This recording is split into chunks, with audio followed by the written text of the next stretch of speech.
Hello, Davao! Kain tayo ngayon sa Tola. Masarap daw dito, sabi nila.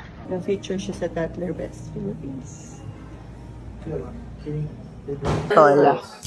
Umorder na tayo ng chicken barbecue, chicken inasal, kansi daw, masarap daw yun, and lechon baka. USB. Maliit pa pero Chicken. Harap pa. Wala pang sauce yun. Ito sa'yo? Ito sa'yo? Masarap kapag may suka. Ito yung kansi. Puso na sa Kansi, puso ng sabi. Tapos sabaw. Ate, lechon ba? Sarap. halo siya ng balbakwa.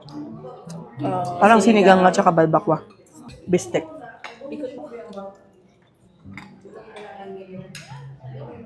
Ano to? Lechon baka. Masarap din yung atsara. Lechon baka.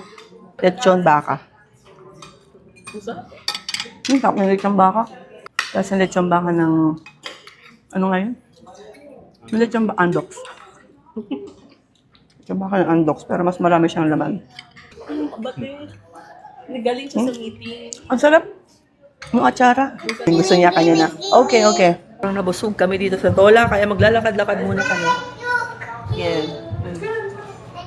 Ang ganda ng ambience dito, no? Tingnan nyo naman mga beshi. Tapos hindi ganun kamahal yung mga food. Ayan. Ganda siya. Maganda yung lugar. Very social. Very social siya mga beshi. Pero hindi ganun kamahal yung food. Nakamagkano lang tayo? 3K for 4 adults and 1 kid. Maganda yung lugar. Tapos may natira pa nga sa food namin. Napadami yung order namin. Ayun. May dessert na rin yun. May kasamang dessert yun and drinks. Masarap. Yan. Tola.